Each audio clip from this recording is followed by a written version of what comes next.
What's going on, you loyal listeners? Thank you for tuning in to the L Squared Podcast.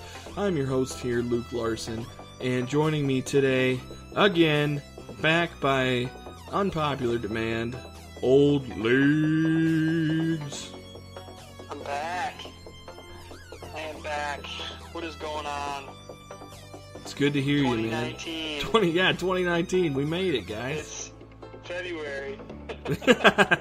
Yeah, we finally made it in February. We made it. It's coming home. Yep. I think that was a World Cup reference. Coming home. You know, because it's Sure. We're often behind on things. You know, the World Cup that happened. That happened. Yeah. You know, we're up to date on all sorts of events. Right, so I kind of bombarded Luke here because I didn't tell him we were going to talk about the World Cup. But, right, I am not prepared for that. Here we go. Okay, so there's a ball. I know that. They use feet. No, but it's nice to hear your voice. If you didn't hear last, well, not really weeks, but last episode, we had on Stephen Pratt, the comedian, very funny comedian. That was a great episode. Check it out. He did dub himself New Legs in that episode, so, you know, we'll see if... we've been working on a contract to kind of get him to replace, Old Legs here, but, Believe me, I heard. I heard, man.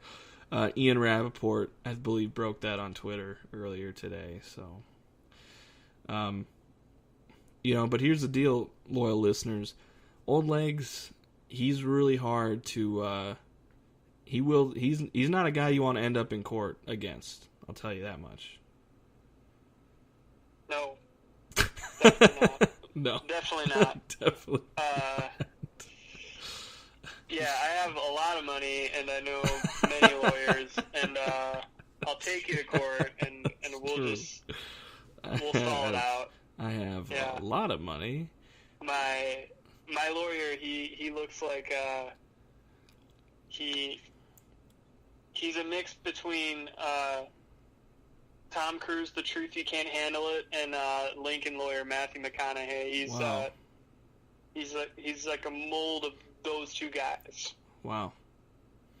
Yeah, he my guy doesn't lose. Wow. I mean, that's it's hard to beat. I would probably take Tom Cruise from The Firm, just because he's a little bit younger. You know, he's got probably a little bit cheaper. Proof. You could probably afford him. A little bit cheaper. cheaper. Think about things like that. Yep, right out of college, and he's got something to prove. So yeah, there you go. And so this episode's just going to be about what movie lawyers we would pick. So let's get into it. But on our little bit of a hiatus, we have in fact seen a few movies. So one of the bigger movies that's come out in the last few weeks was a little movie from Jurdo's all-time favorite director, M. Night Shyamalan. M. Night Shyamalan. Is he an all-time favorite for me? Do I ride for him? That's let's start there. That's the opening question.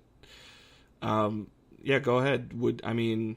He's obviously not on the level of Paul Thomas Anderson for you, but right. He's kind of like the Fast and the Furious franchise. Wow, that's I didn't think you'd go there. Well, hear me out. Okay. Coming in hot. Yeah, very hot. Very popular, very successful. And then there's like the Tokyo Drift stuff, and unnamed sequels, 3, 4, who knows? And then Fast 5, boom, he's back. Yeah, he's in it, and he makes a couple more movies. Wow, we're doing this. And then he makes a couple more. I don't know if this analogy makes sense, but do we say Split is like Fast 6 and then maybe Glass Fast 7? Yeah. I mean, sort of. As you can tell, and the listeners have tell, I've definitely I've thought this through in my head for a long time before. Right. Yeah. The podcast. No, started. definitely. I think that like it doesn't chronologically make sense, but I feel like Split is more like Fast 5, but like The Visit is like Fast 6. Just doesn't make sense chronologically. Yeah. But just sort of quality wise. The Visit was okay though. Yeah, it wasn't bad. It was good. I liked it. It was like, oh yeah, nice. Like he just made like a smaller movie and yeah. I mean, I think you and I probably like. I'd say you and I probably like Shyamalan better than the average person. Is that fair to say? I guess so. It's funny. Yeah, because I've seen all of his movies, which is I don't know why, but I've just seen them all. It's just like you just woke up one day and you were like, wait a minute. Yeah, there's a ton of like super talented, amazing directors that I haven't even touched. Right. And I've seen The Last Airbender. I've seen After Earth. Too. You know, oh God, yeah. Oh my God. I've seen The Happening. Right. I actually just watched that the other night. I'll actually kind of ride for The Happening. The Happening's okay. Yeah. It's fun. It's fun. That trailer for The Happening was a banger. I remember that came out. I was like, holy shit. Yeah. Big time. That was maybe the I would dare say maybe the peak of M. Night Shyamalan just hype. Because there was Signs, and then I like The Village. You like The Village? Oh yeah. Yep. I really like The Village. I think The Village is good. I think it's really good. It's kind of the last big twist he has for... Yeah, like I love Signs. Like I don't just like it. I love Signs, and I actually really like The Village. I wouldn't quite say love, but I really like it a lot. Yeah. So that basically brings us to Unbreakable, and I remember when I watched Unbreakable, I wasn't really aware of M. Night Shyamalan. It wasn't until Signs that I became aware of him as a director. Okay. And then from then on out, he was. I don't know. Maybe I don't know why he just kind of his name just kind of carried with his projects more than some directors, and it's kind of a weird thing, but. There was we don't need to spend this time going over. Right. Well, I mean, you asked me like, what do I think about M. Night Shyamalan, and that's a kind of a it's not a question. Right? No, that was my fault. So let's just focus on Glass, as you all probably know, is the third film in the I don't know what they're calling it, but the Unbreakable trilogy. So the first film in this trilogy was Unbreakable, and then we had Split, and then now we have Glass. So if I can just kind of let's just kind of go through it. So Unbreakable, really good. It's a really good movie. I don't know if there's much more to be said about it than what's already been said, but like you said, Unbreakable, you weren't aware of Shyamalan at the time, but did you like that movie? Did Unbreakable stay with you after you saw it the first time? Yeah, I liked Unbreakable, and I just thought it was... This is pre-superhero anything, and right. So the idea of... I don't know, like what was... I don't know, what year was Spider-Man? So I think Spider-Man was 2002? And I'm pretty sure Unbreakable came out about 2000. Right. So, yeah. So this is pre-Spider-Man, which I just kind of... Spider-Man is always kind of that benchmark of stuff before Spider-Man and after Spider-Man. Right. Because that kind of the floodgates opened. Yep. More or less. So I thought this movie is really cool. I never really thought of it as a franchise or it's an original screenplay, right? It's not from... I believe so, yeah. Okay, because, I mean, a big theme in in Glass is comic books and, mm-hmm. and this pulling narrative from comic books. So I didn't know as I was kind of watching Glass if Unbreakable or any of this actually came from the comics, other than just like the thematically speaking. But yeah, I did. I enjoyed Unbreakable quite a bit. Yeah, and I think I did too. And I'm just thinking this thought, but I think I'm gonna just save it for a little bit. I'm just giving you guys a little preview. There are thoughts going in my head right now. But yeah, I really liked Unbreakable. I think it was one where the first time I saw it, I don't think I really got it. I was kind of like, I just didn't really get it. I was a kid when I first saw it. And then rewatching it, you really appreciate like how good of a movie it is, and then that twist is really, that whole movie works well as just one contained movie. Like, it's just works very well, and it has like you said, has a really nice twist, and it holds up very well. And then, the twist basically in that is that it's basically a superhero movie the whole time. Like, you're watching this kind of drama unfold. You're not really sure where it's going. And then the twist is that it was kind of a superhero movie the whole time. And then, so cut to, what was it, 2017? 2016 when Split came out? Yeah, I believe so. And so this was after The Visit and M. Night Shyamalan. It just looked like this horror thriller, with this guy with split personality, claims he has 23 different personalities, and then he kidnaps these girls, and it's a whole thing. But Split, the trailer for Split came out, whatever, I was excited to see it, and I thought Split was great. It made my top 10 of the year, of 2017, I believe, and it's just really, really, really solid movie.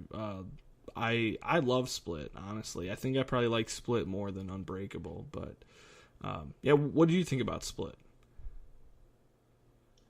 I would agree. I thought Split was great. It was, and this was, we'll get into it, but I think it was about the perfect amount of James McAvoy. I think probably one of my biggest criticisms with just Glass in general is just a little bit too much time with Mr. Split guy, who, granted, like, it's fun. I mean, McAvoy he's just really going for it, but it is like they left him out on the floor a little bit too long, and you can start to tell this is a player he's supposed to give like 15, 16 solid minutes. He's going 100%, right? But, and you leave him out there for the full 32. It's like, ooh. Yeah. So is he's trying to be James Harden at this point? Yeah. He's jacking threes. And yeah, just every time, half court shots right when he gets the ball, just throw him up there. So yeah, I enjoyed. Yeah, I would say probably I enjoyed Split more than Unbreakable even. Yeah. Even though it's been a while since I've actually seen it. Yeah. I remember this was, I think Split was the first film that I had seen Anya Taylor-Joy coming off of The Witch. Right, yep. Which is, again, an L-squared classic. Yes. Here, so seeing her again and seeing, she does really good work. And yeah, she does. Yeah, do you want to just go, do you have anything else to add? Not really. Okay. My kind of thought that I'm foreshadowing with kind of has to do with Split too, so I'm just waiting to drop that bombshell. But it's not gonna be. I've hyped it up too much. But so we, like I said, if you listen to last year's top 10 of the year, it's on there. So I'm sure we talked about it on there as well. But it's just a really really good movie. So that kind of brings us to Glass. Now, Now, the twist at the end of Split was that it was part of the Unbreakable universe. The ending post-credit scene is that Bruce Willis is part of it, and yeah, all of a sudden they're connected, which was cool. That twist didn't work as well as Unbreakables because it wasn't woven into the story, but it didn't need to be. But it was just... So then that brings us to Glass. So now, Glass... So this is probably as good a time as any to drop my big thought that I've been hyping up so much. So the thing about Glass is, going into it, we knew this was the culmination of Unbreakable and Split, and those two movies coming together and kind of making it a trilogy. So I think what makes both Unbreakable and Split great and unique on their own is that they're two really great movies on their own without either twist, I think.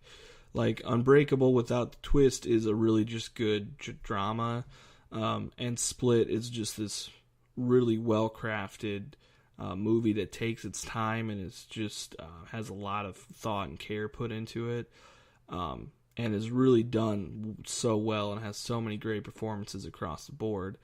And then that twist is kind of thrown in at the end, which is fine. It doesn't take away from the movie. And then, so I think what adds to both of those is that they have these twists. So they were these great movies on their own, and then they had this twist to garner interest or whatever.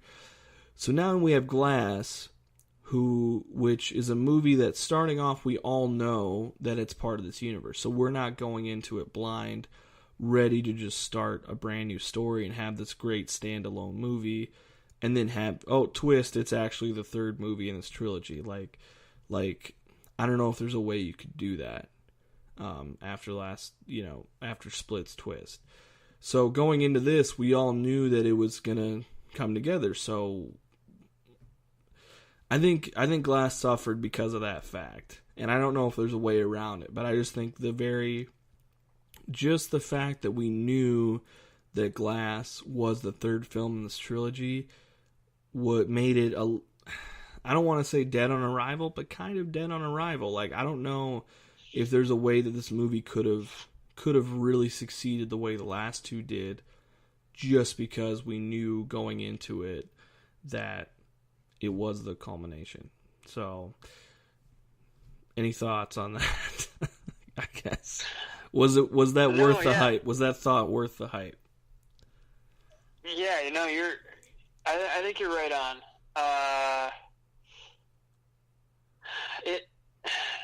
It pains me because I didn't hate this movie.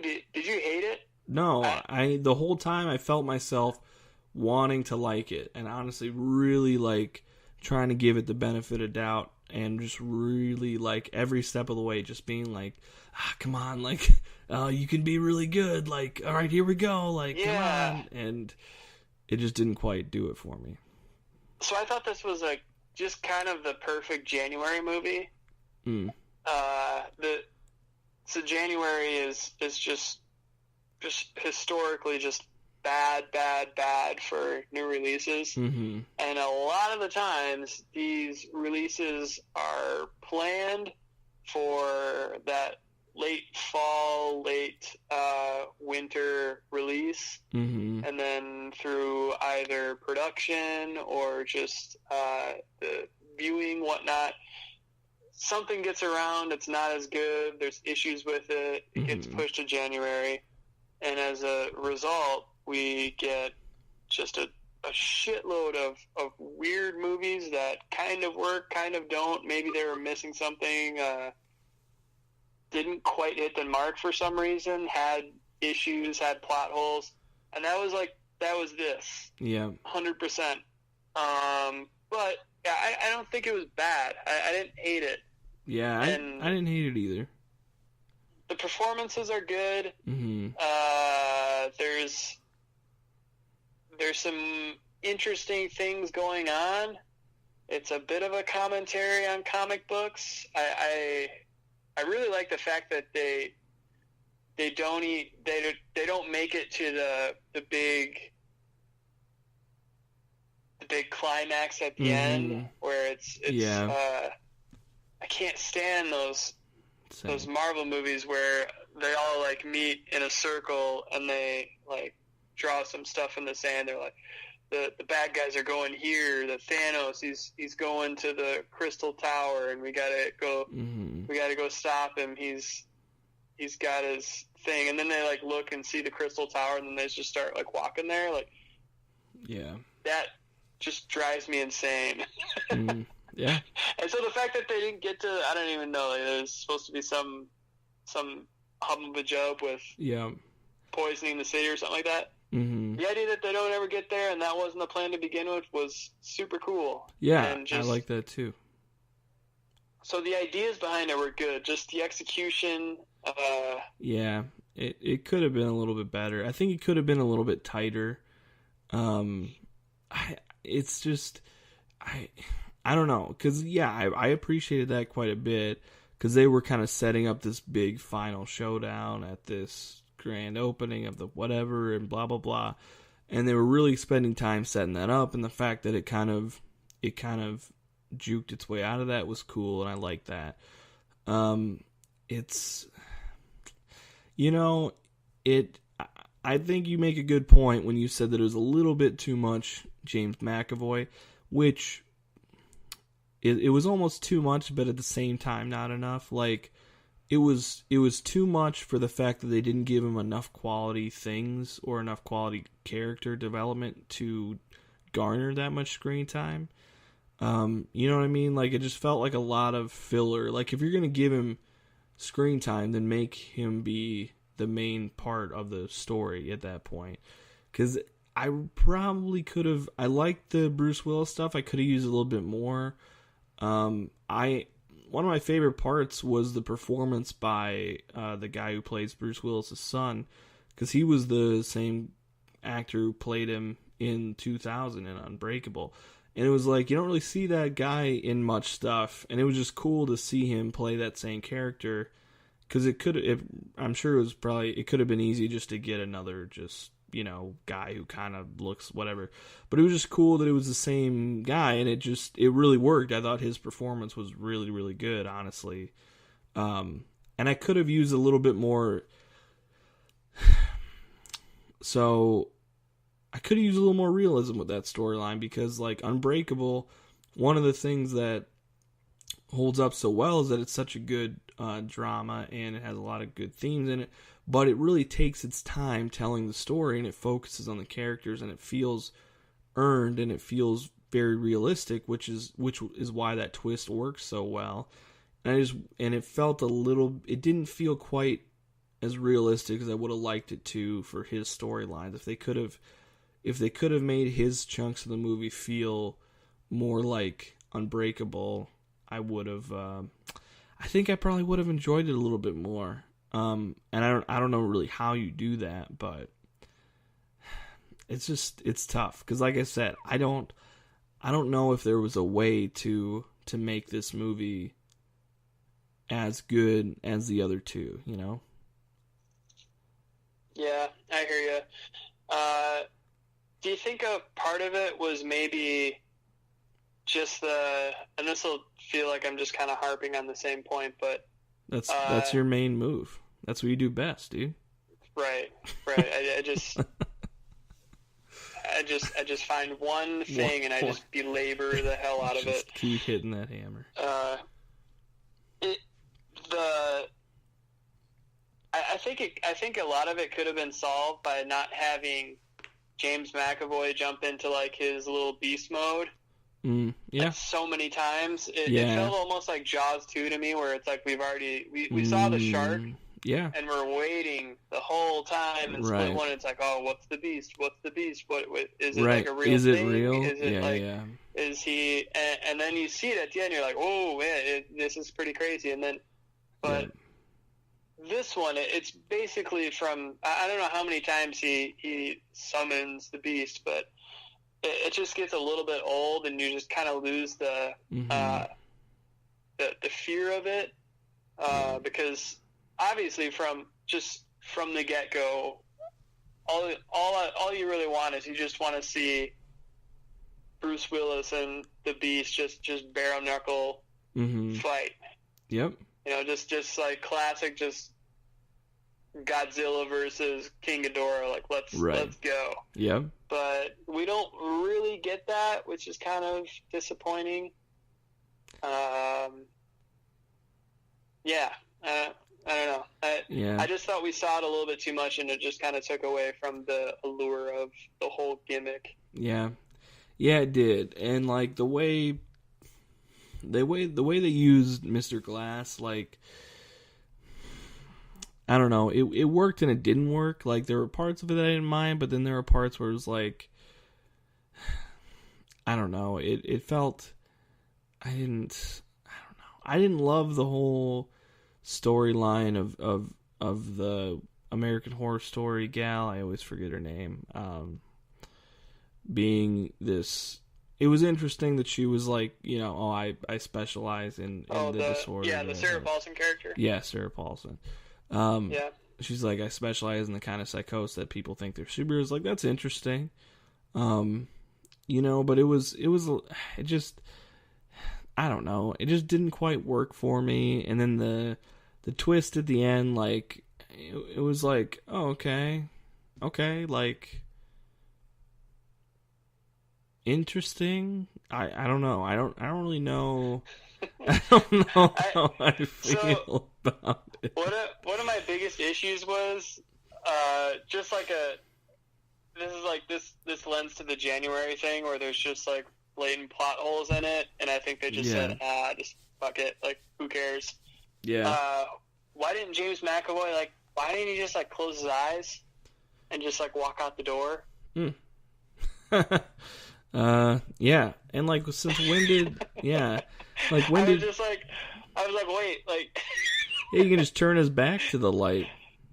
And then I was like thinking there's like 20 of you, like not one of you guys have just thought of it, just like right, just put your arms out in front of you, just like reach for the door handle. Oh, there it is. All right, yeah. Yeah, I mean, that's a really good point. Security at this place, I mean, yeah. What are we doing here, guys? Like, right. Like, you don't need to lock the door. He can't get past the camera flash. Like, yeah. It didn't. Yeah, no, you're right. And it was like, when did the flash come into play? Like, that wasn't a thing in Split, was it? No, I think they just added that. Introduced that as a thing. Which I was like, okay, because we kind of had his kryptonite already, which was saying his full name, Kevin Wendell Crumb or whatever. But I guess like knowing that going into it, it's a little bit like, I don't know. I would have liked the. I'm really bad with names tonight. The witch girl. What'd you say her name was? The actress?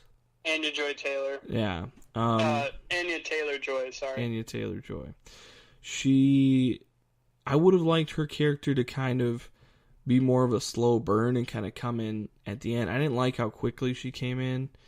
I get why they did it, because she's kind of... But, like, I don't know, just story-wise, it would have felt more interesting if they didn't really know how to stop him, and they were like... And she kind of came in at the 11th hour while she was doing her own... I don't know. Maybe that would have worked better. I'm just kind of racking my brain because there was a lot of things that they could have done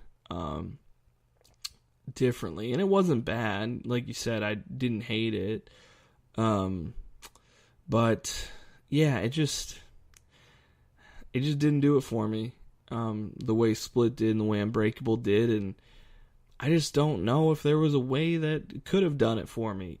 I mean, the most satisfying way it could have ended, I think for me as the final film in a trilogy, would be me going into it not knowing somehow that it was the final film of the trilogy, and then just have it be a really good film, and then just have the twist be, oh, and by the way, this one's the ending of the trilogy, which I really don't know if there's a way you can do that. I don't really think there is. And I think the reason that this has been so successful was because, well, Split was a success, and then they marketed it as such, which they should have, but I don't know, man.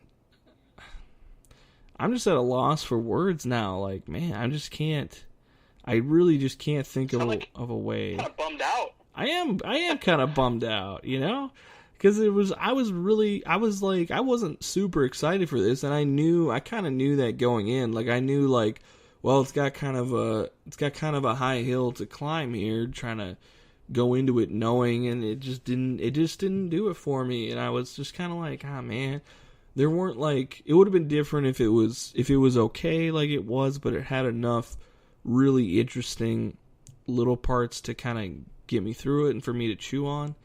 And there just weren't quite enough. Like, the things that they tried to do that with just were like, oh, okay. But it just didn't. Man. It could have been, I feel like, but at the same time, I don't think it could have been. I don't know. I don't know what I was expecting. I don't know what happiness feels like. That's basically what I'm getting at.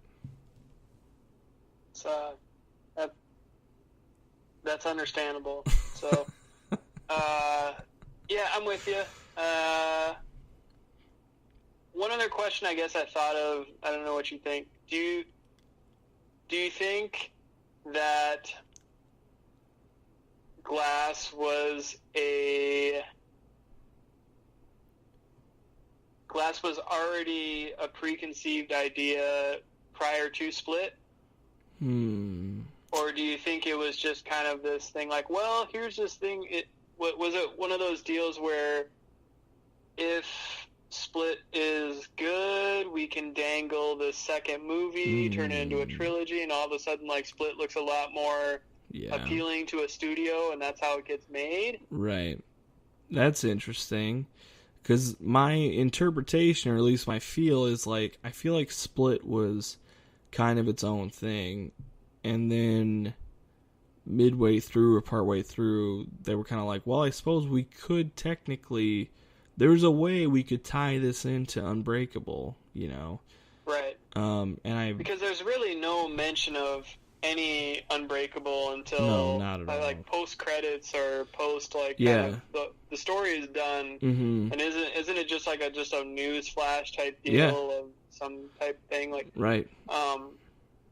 So it does seem like very kind of tacked on, and I kind of wondered like if he just kind of had the idea and it's like, well, if I can get this one movie made, I can see if I can throw something together. I have an idea in my head, but maybe it's not completely fleshed out, and that's just kind of what it felt like. Yeah, it was good. Yeah. Like the thing was there. Like I liked it. The heel turn for the Glass character and it was obviously I don't think Sam Jackson and Bruce Willis are very available, so I don't feel like they needed to do any sort of negotiating to get these guys, prior to making Split, but right. No, you're absolutely like, right. What? Yeah, what do you want to do? Yeah, sure. Yeah, no problem.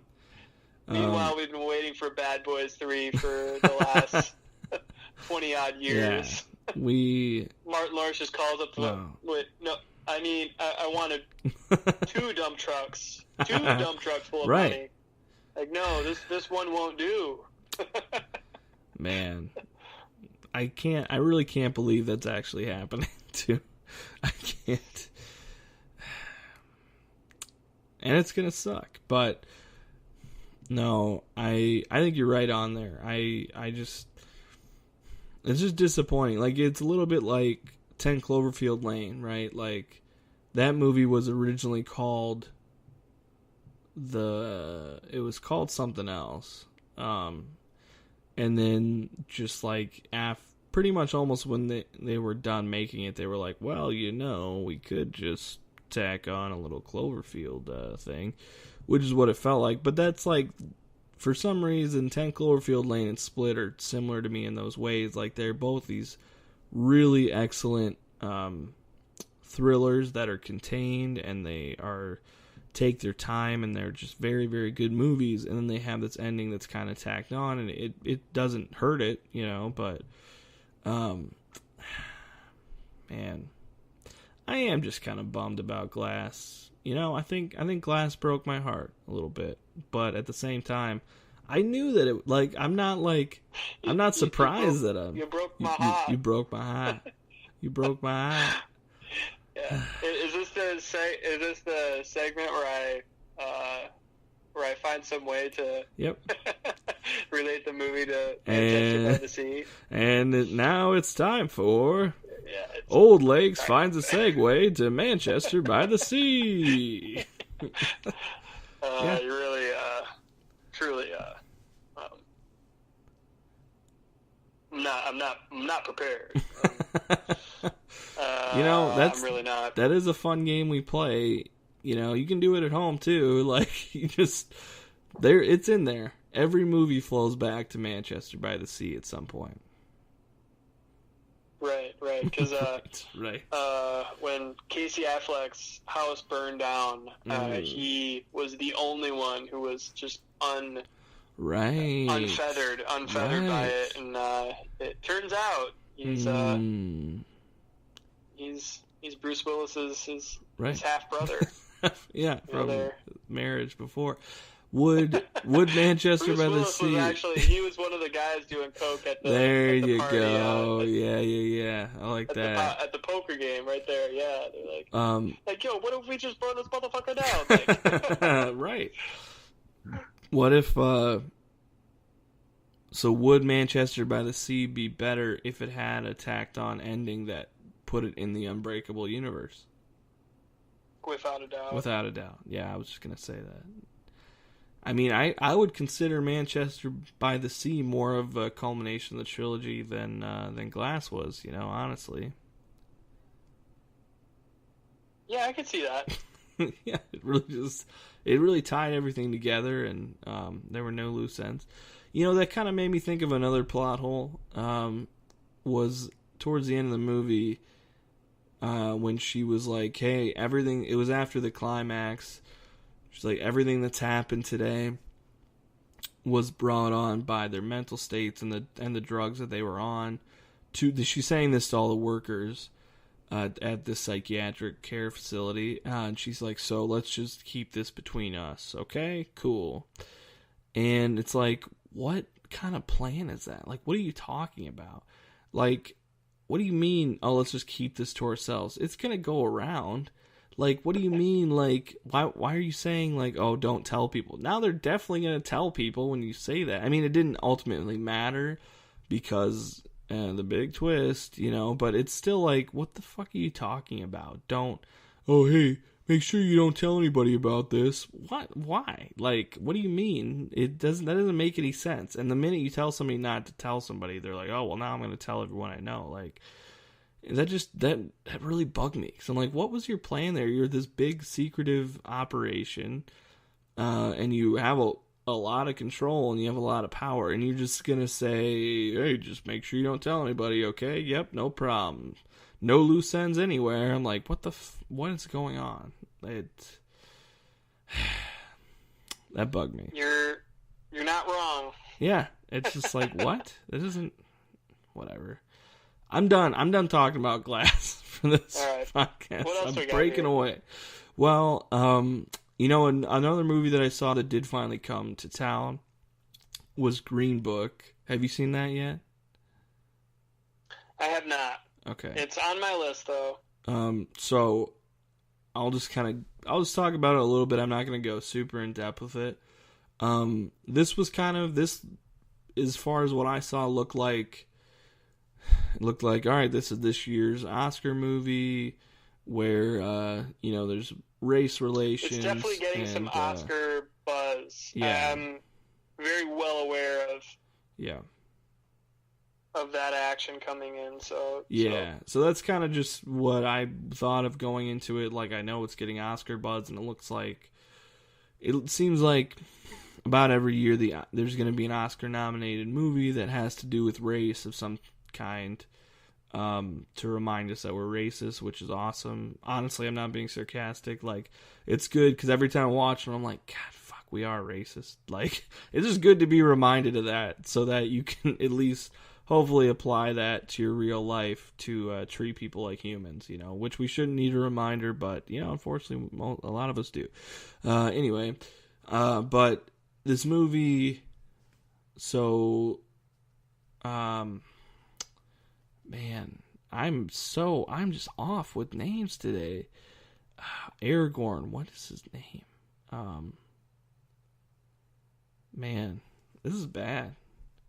What's Viggo Mortensen? Viggo Mortensen, thank you. God, that was really bad. Boy, we're leaving that in. Yeah, we can't edit it out. Damn it. Yeah, Viggo Mortensen. This is going to be our clean in. Ready? So it stars Viggo Mortensen, and he's put on some weight, and he plays just a great New York Italian guy, like just really great. And you know, he's like a bouncer at the Copacabana. And he's kind of known for solving problems. You know, hey, Vinny, yo, you got they call him Lip. He goes by Lip. Hey, there's the Lip. You know, he kind of solves problems, and he is kind of a bouncer, beats guys up, whatever. So, Mahershala Ali, I remember that one, is this piano player, and he's going to do a tour of the South, and he wants like a driver, and so Lip was laid off for a couple months while they were doing renovations to the Copa, so he's kind of looking for work and trying to like find stuff to do, and he gets recommended to Mahershala Ali to be his driver and to keep him out of trouble.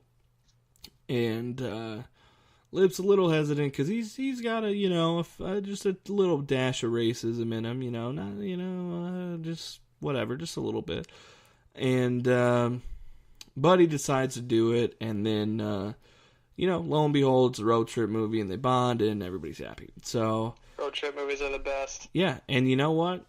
It's a good movie, and it honestly, it's really good. I'd say the weakest part is probably the first act.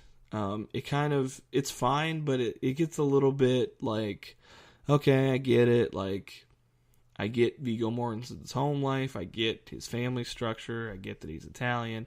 Like, I get it, and they feel, some of those characters feel a little bit like cardboard cutouts, and you're like, okay, yep, I get it. Like, all right, here we go. But then once the story starts moving with Mahershala and they actually start the road trip, it just really sings. It really, really has legs, and is a really, really good movie. And doesn't get too preachy. It doesn't overstep its bounds. I think it tells a really interesting and really good story, honestly. So there you go. Hot take. It was good, and I liked it. Awesome. So you mentioned that this is a potential Oscar winner, and it's potentially in the running for Best Picture. I haven't really taken a look at the odds, see what like Vegas thinks. They're we'll get to that. Pretty spot on. That's an episode for another day. Yep. Yes, but what were your impressions? Will it stand up to the likes of our fish fetish glorious Guillermo del Toro, maybe quite possibly his third best movie of all time. Just incredible. Just really, it's definitely up there. Yeah, Pacific Rim, is creeping up there all the time too. But yeah, I mean, I don't know. This year, it feels like there isn't really a clear-cut favorite for Best Picture this year, which I like. Like you said, I don't know the odds, but this was kind of one that's it's been creeping around as far as, it's getting a lot of Oscar buzz. I think Viggo's got a good shot, and I also think Mahershala's got a good shot. because both of their performances were really, really strong. I don't know if the movie... I don't know. Like, the movie as a whole, like, it's good. I really liked it. And it has, but it's not, it doesn't make, like, it didn't have the same impact as, like, as a Moonlight, that really deep, where it really soaks in there, It didn't quite get that deep, but it wasn't trying to either, It was just a good, I don't want to say it didn't have depth, but it didn't get overly deep, and it didn't need to. There were definitely serious moments, and there were a lot of those parts you'd expect, but I just don't know if if it took itself seriously enough to be a Best Picture. You know what I mean? Does that make sense? Which I think is a good thing.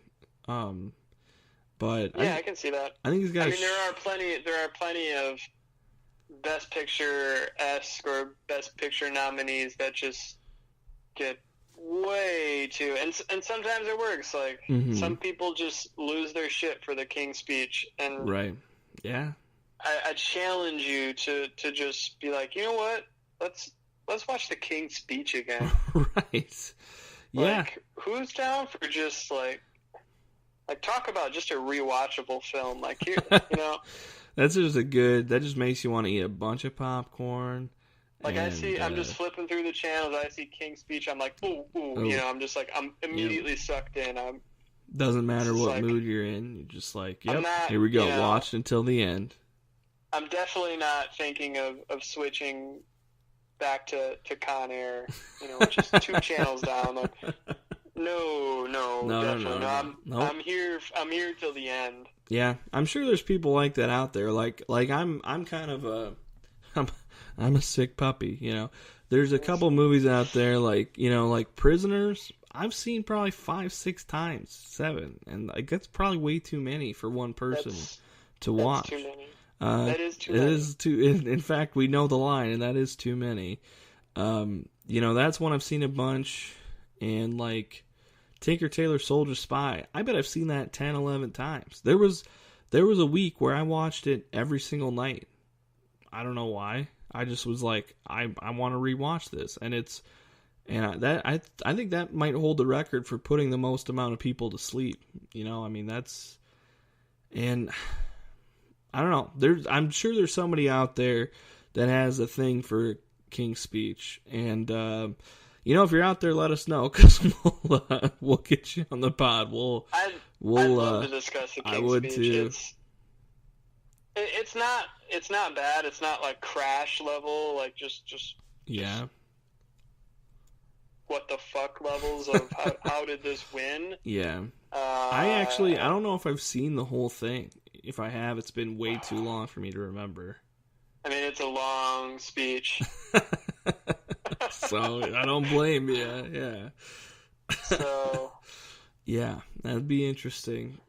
I don't know. Yeah. So Green Book is it's good. It doesn't really. It feels. I don't think it beats you over the head with anything, and it's just like I said. The road trip part is really, really good. Road trip movies. I don't know. Have you ever seen a road trip movie you didn't like or that wasn't enjoyable, I guess? What was the most recent Barbra Streisand one? Oh yeah, Guilt Trip. The Guilt Trip. Guilt Trip. Why do I remember that, but I can't remember Viggo Mortensen? There you go. Jesus. There you go. See, not crazy about that one. No, that wasn't that good. But it was okay. Every other road trip movie is at least passable. Yeah. With most, I would venture to say most being just all-timers. Yeah. Even the movie The Road Trip isn't great by any standards. But it's a good movie. It's fine. The basis of it just being a road trip are okay. Just road trip. Road trip. Yeah. Yeah. I I challenge the audience. Go out there and find just a shit road trip movie. Yeah, that you just hate. Find the opposite of a goofy movie and come back. Because like road trip movies, they have the story structure just kind of laid out for you. It gives you a device to literally take an audience along the journey of the story. Literally take you anywhere. Like literally take you anywhere. So it really lays it out for you. Massacre. Road trip movie. One of the best. One of the best. Get in the car. Yeah. Let's go. Let's just have a nice little drive down down whatever to Texas. But yeah, like that story structure is really laid out for you, where you literally start at the beginning, and as you go, you learn new things and you move on, and then all of a sudden at the end of the road trip, you're at the end of your destination, and the story's resolved. Like it's really beautiful. One that stands out to me, just for you loyal listeners, if what we're saying about road trip movies is wetting your your gizzard? That's what I was about to say. Is that a thing? I was thinking appetite, but you know, go for it. Gizzard's better. Yeah, gizzard's definitely better. Let's wet those gizzards. That sounds like a show title to me. You know, I think that should be our first L Squared T-shirt that we make. Let's get on that. Get on the Patreon. Please, yeah. Just $5 a month for the price of a cup of coffee. You can support our show. We can get Wet Your Gizzard T-shirts out there. So to wet your gizzards, there is the movie about David Foster Wallace with Jesse Eisenberg and Jason Segel. That was called End of Tour. Yep, the end of the tour. Come on, man. Sorry, I know. Man. I thought I was doing good because I remember the actor's name, and then I fucking fucked up the fucking shit. I got some. Boy. I got some broad shoulders, man, but I need something out of you. I'm carrying. Yeah, this you right are. Now. This is impressive. I really am not bringing my A game today. I'm sorry. I formally apologize, loyal listeners. But back to wetting gizzards. End of the Tour is a phenomenal film. That one kind of snuck up on me. I wasn't really that aware of it, and I saw it, and it really it's one of those that when I saw it, I was like, this could be competing for my top 10 of all time, maybe. Like, if I definitely had seen it in more of my formative years, it probably would be. But man, that's a good film. That gets in there too, man. Yeah, I kind of turned to John Green. You're right. There's you think about any and every genre. It's an incredible premise. Mm-hmm. I mean, Dumb and Dumber, Boom. Mad Max Fury Road, Road basically Warrior. Any Mad Max, Mad Max, Fury Road, Beyond Thunderdome, The Empire Strikes Back, road trip great. movie. That is a great road trip movie. Yep. Just there you go. Lord of the Rings. So, they were on foot, but they were still trip. on the road. You know, yeah. Road trip. Yeah. Road trip trilogy. Right. Maybe the longest road trip of all time. God, could you imagine if Frodo had a tauntaun? Oh, yes. That would have saved us at least maybe one movie. Yeah, Peter Jackson would still be living in a trailer, though. True. Yeah, and that's probably where he belongs, honestly. No. We love you, Peter Jackson. We love you. Please do our show. Please answer our letters. Correct. Correct. Correct. Well, yeah, we'd love to have you on. Yeah, no problem. So, go out there, see Green Book. I also saw a film that I would like to plug as well. Okay. It's a little film. Oh, no. Don't believe everything that you read out there. I saw a film called Serenity. Serenity, starring Matthew McConaughey alongside Anne Hathaway. Wow, this movie's incredible. I almost don't even really want to know anything about it or how it was made, why it was made, who who made it, who made some of these decisions. Maybe one of the most bombastic soundtracks I've ever heard, alongside a movie which is, its title is named Serenity. Just the opening itself, you just kind of come through the water, and then you're just blasted by this just Michael Bay, just trumpets on top of the mountain, just incredible, and then just it pops at Serenity. I can see it in my head right now. Go out and see this movie. It may be one of my favorites of the year. Don't read anything about it. You think that M. Night Shyamalan is known for the twists. Wow, Serenity is gonna pull the wool. It's gonna literally open your fucking eyes to the truth, because there is a larger, wider truth out there, and